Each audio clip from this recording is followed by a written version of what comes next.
Dear Wayward, do you ever feel or have thought like you are somehow not a true writer? In the back of your mind, do you ever somehow feel like writing is for other types of people, in quotation marks, other types? Some sort of cookie cutter copy of what entertainment media or social media portrays as a writer, in quotation marks?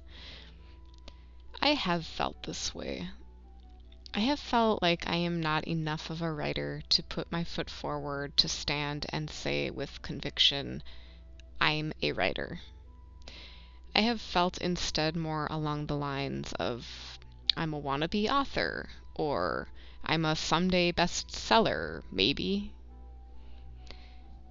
But I'm writing to remind you and myself that we are allowed to call ourselves writers.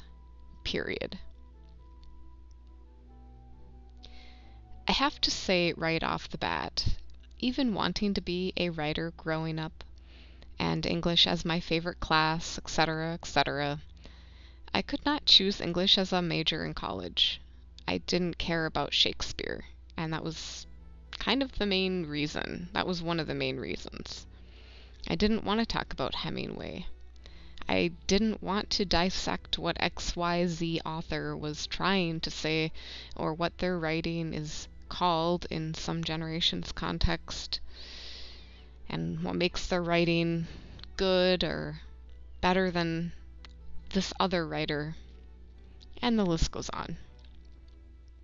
So I will just say right off the bat, if you are in school, if you just can't get into English classes, if you don't care two shits about some guy's poetry or poetry in general, or if you're not in school and you just don't feel connected to anything in the quote-unquote literary world, whether it's the bestseller list or your public library or this or that event or a writer's digest, whatever it is, it doesn't matter in terms of whether or not you yourself are a writer.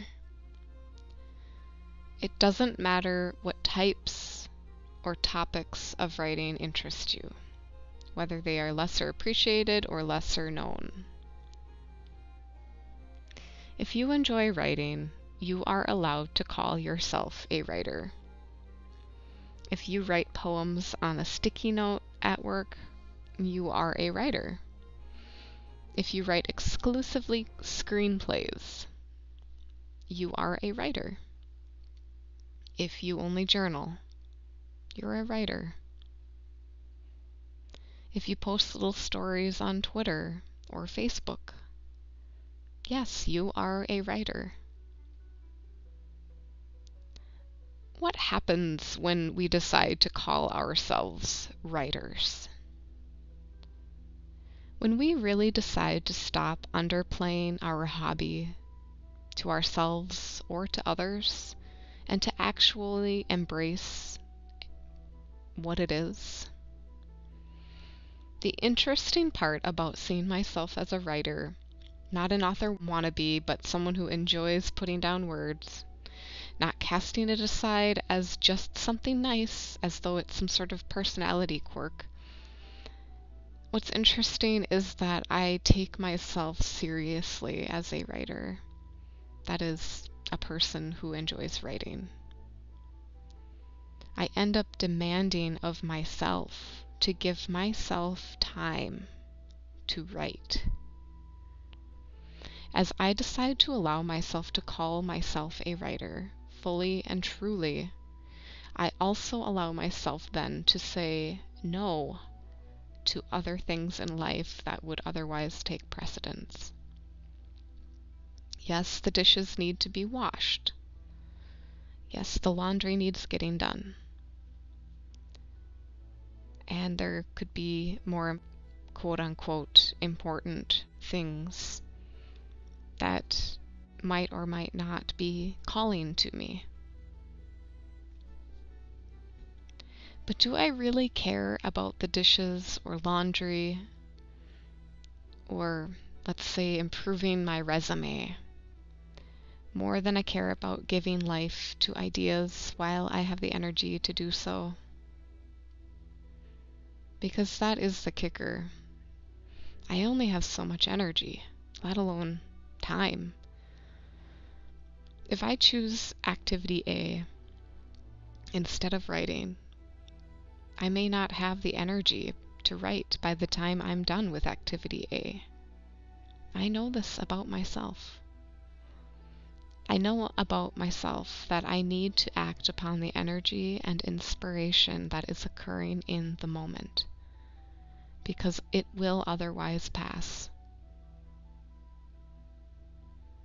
What happens when I decide to call myself a writer? I demand myself to give myself time to write. I give myself permission to let the grass grow another day so that I can finish writing a chapter. There is no quintessential writer. There is only you and me, a person with vague or vivid thoughts, with dreams, nightmares, memories, strange ideas, suppressed emotions, who also put these messy things into words. There are no ideal writers. There are only individuals who choose to write.